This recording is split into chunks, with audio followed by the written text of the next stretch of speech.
Hey there, I'm Lance and I'm a And gamer. I'm Sam, and I'm a non-gamer. And we are Love to Hate, where we help gamers find great games to play with non-gamers. And today we're taking a look at Floating Floors by Guf Studios and Cardlords.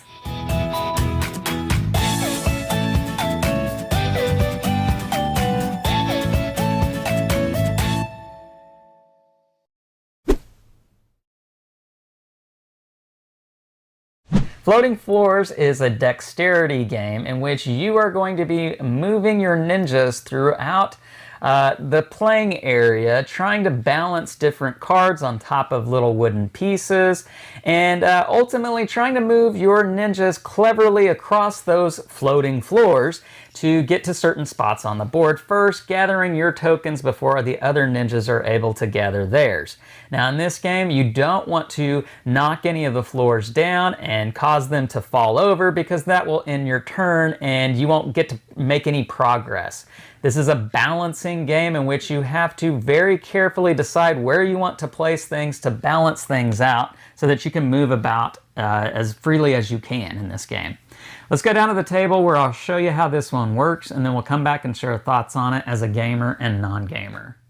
All right, I have floating floors out on the table. Let me show you all this dexterity balancing game in which you play as a ninja, trying to navigate your way around this terrain right here, trying to pick up your Banson pieces before all the other players. Now, what you have for components in this game, you're going to have lots of terrain cards. They're going to be double-sided. On one side is going to be a random arrangement of terrain, land squares and water squares, whereas on the back side of all of these, there's going to be one land square in the middle and the rest is going to be water. I'll explain why that's significant, why that's important here in just a minute. You also do have floorboard cards that are going to be floating on top of these ones, not really floating. I'll explain how that works here in just a minute, but they're going to have white squares and black squares. They're going to be double-sided, and you'll shuffle these up and flip them around and so on and so forth. You'll set these off to the side. You do have ninja meeples. They're going to be white and black in two different poses. Whoa, I just threw that one. Here's the black ninjas, like so. And they will be your player pieces that you will be manipulating throughout the course of the game. You do have your Banson pieces that match your ninja's color and pose, as you can see. That is the black ninja that is crouching. That's their Banson pieces. And depending on player setup or player count, you will set this up differently. This is the setup for a two-player game when you have a 2x3 grid with these terrain cards with the Banson pieces in an alternating fashion of black, white, so on and so forth. These are going to be the Jutsu pieces. They come in two colors as well, black and white, and they come in three different shapes. You've got your hexagon shape, your squares, your cubes, and your triangles. And then you do have three dice that you are going to be rolling that will determine what Jutsu pieces you get for your turn. And they're going to be the same colors and shapes as what you see over here. So that's it for components. Let's talk about how this game works. Now, on your turn, it's very simple. You will have two phases to your turn. The first phase is to roll the three dice, and that will determine what Jutsu pieces you get. Now, you won't roll them out here on the terrain. You'll roll them off to the side, but in this case, I've got a black hexagon, a white hexagon, and a black square. Now, as the game will be progressing, there will be some of these Jutsu pieces out here on the terrain, and I could gather up the ones that I've rolled with ones that are out here already on the terrain. There might be some on the floating floorboards. If it's out here and you can see it, you can gather it. Otherwise, you could just take it from the supply over here. So I've got a black hexagon, a white hexagon, and a black square. I set these in front of me, and then I go on to the second part of my turn. The second part of your turn can consist of either placing Jutsu out here, placing floorboards, moving your ninja, or gathering up a Banson tile if you are able to do so. So what do those look like in more detail? Well, placing Jutsu is probably what you're going to be doing at the beginning of the game, and you'll be placing the Jutsu that you've collected out on either these land spaces. You cannot place them on water spaces, Or if there is a floorboard tile out here, you could place it on top of a floorboard, and I will explain why you might want to do that here in just a second. But let's start with placing it on the land. So if I'm the black ninja here, I obviously want a floorboard out here because the idea is to move your ninja on the floorboards that are going to be above these terrain cards, trying to get to the different Bansen pieces that match your ninja. So I need to place jutsu so that I can place floorboards.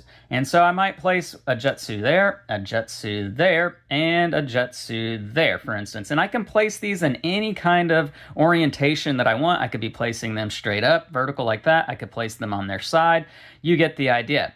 So that's one half of my turn. Another part of my turn would be maybe taking a floorboard card and placing it out here. Now I can place it on either side, but the color does matter because if I'm the black ninja, I can only travel on black spaces. So this might be a decent idea, and you do have to place it fully in the same orientation as the terrain card. In other words, I couldn't be placing it like that. I would have to place it like that. And so now I have it set up where I could move onto this space right here. And so this is another thing I could do on my turn, is moving my ninja. Now when you move your ninja, you can move them one space at a time, and you have to remove your hand off of your ninja to see that the ninja can balance on the floorboard. So in other words, I would move one space and remove my hand to show that it's balanced, and then I can keep moving, but I have to stop my hand movement every time to show that the ninja is going to balance because let's say I put it right here. Oh, it didn't balance. When that happens, then your turn is over, and it's going to be the player to your left who gets to take your ninja off of this and rearrange your floating floorboard and any terrain pieces in any manner that they want, so long as it is balanced and you're not immediately falling over, and then that's what you're stuck with on the next turn. And so you can see how your opponents can really rearrange this to be very difficult for you to move forward from if you are unbalanced and you fall off the floating floorboard, just like what happened.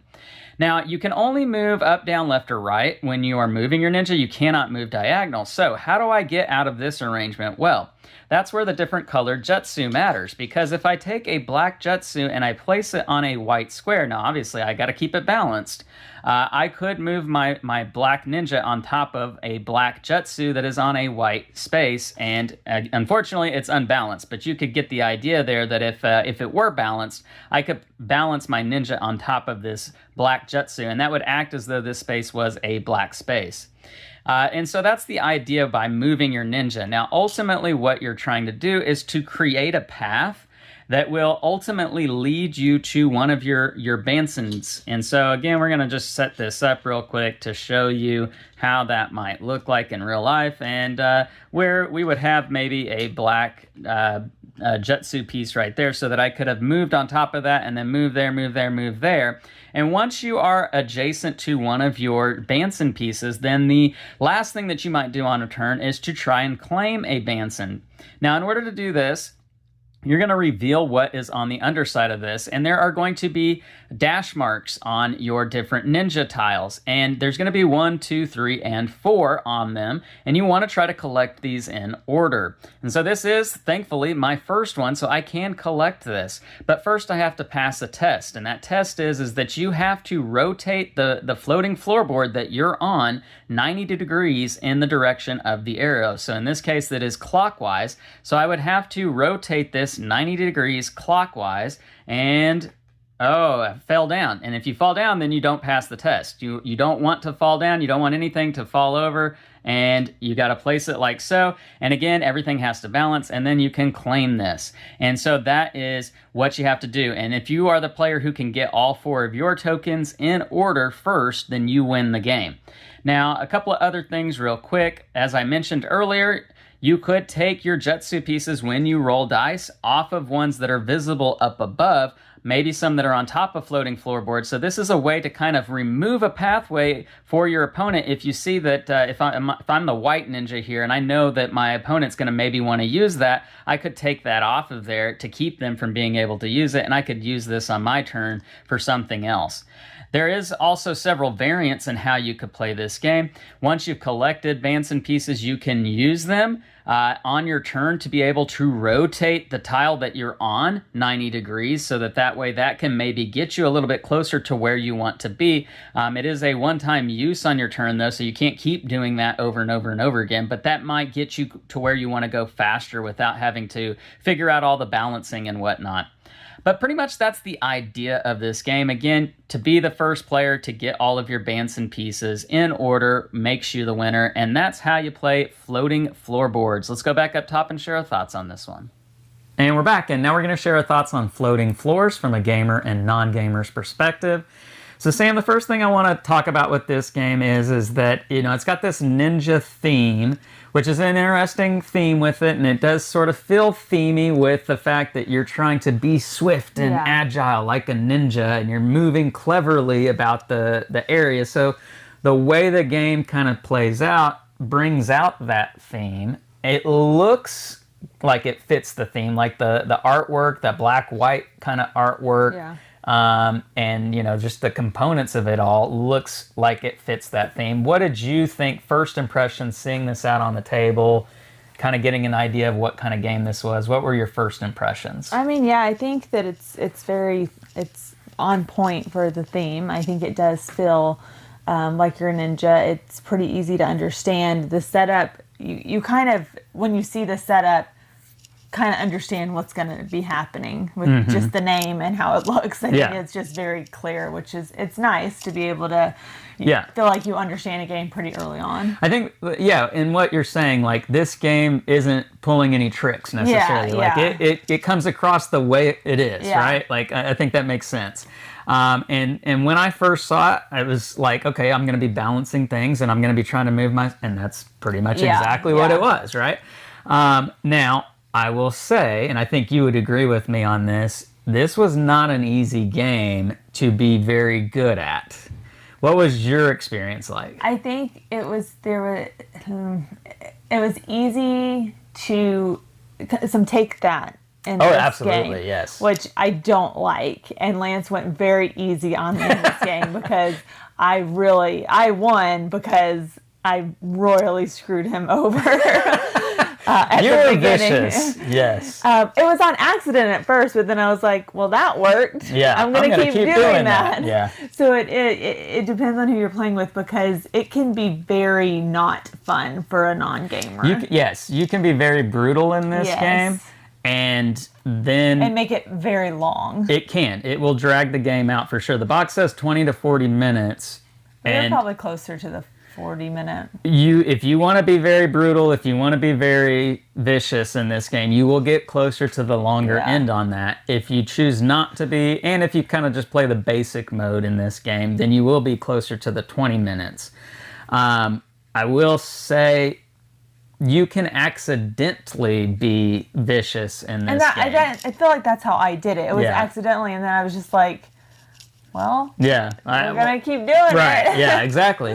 And what we mean by that is that you don't know how things are gonna balance out until you see how they balance out, and at that point, it's kind of like, well, it is what it is. What do we do about it, right? Like, and you can choose to do some things to make it easier. You can also choose to do some things to make it way even more difficult or do nothing about it. It does make it difficult to have a strategy. It really is turn by turn. You're kind of at the mercy of what other people do with what they're going to do, and you can only do so much on your turn, right? Like, I can do one thing that might make it a little bit easier, but if everybody's ganging up on me, or they've already made it really hard to get to this part of the board. And we only played it with 2 people. I can't imagine if you had 4. Yeah, that's the other thing too, and we do want to be clear on that. We did only play it 2 players with this one, so I would think the more people you involve in this, the higher the likelihood that you can find some really tough parts of the map to get through.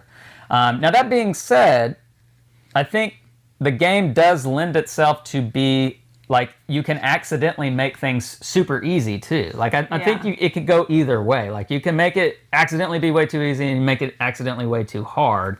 It just kind of depends on how the game plays out and who you're playing with this one. So personalities of the players that you play with is going to matter big time in this game, Okay, let's get to pros and cons with this one, because I think there are some things that stand out in a good way, and I think, as we've already kind of pointed out on some things, there's some things that don't work so great for us on this one. But Sam, for you, what were some positives with this one? I mean, it's easy to understand what your goal is. So playing is easy, setup is super quick.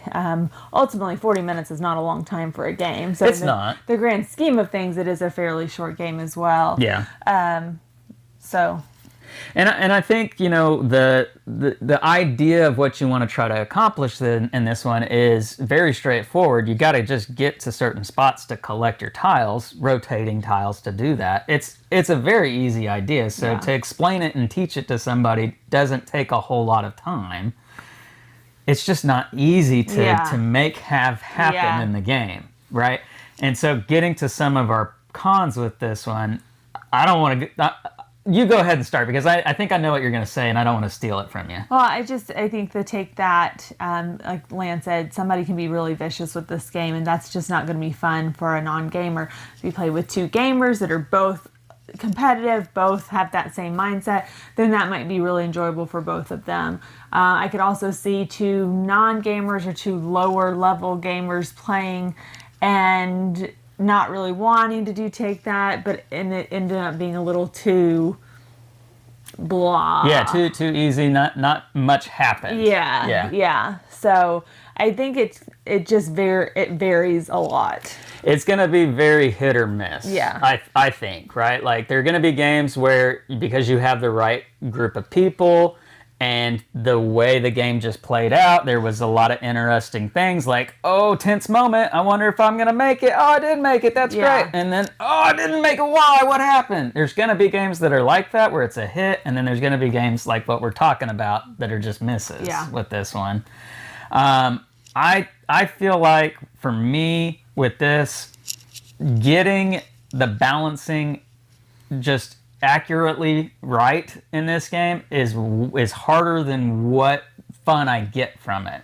And so it feels like, if I want to hit in this game, going back to the hit or miss analogy, it feels like, man, everybody's just got to be on point for it to work out. I don't know. Maybe that's just my opinion and my experience, but I just feel like, and I'm bad at this game too, so I'm going to make that known. I'm not good in this game, and I couldn't do anything right to save my life. Yeah. And I'm not going to say Sam was the greatest person ever at it either. I just got luckier. I just feel like, if you're going to do good in this game, you got to be excellent. You got to be really good, and you're more likely going to be bad than you are good in this game. So, all right, let's get to our scores for floating floors. Scale of 1 to 10, love to hate. Where's this one coming at? It was fine. I would play it again. I don't know if we will, but I would. I'd probably give it a 6.3. Okay.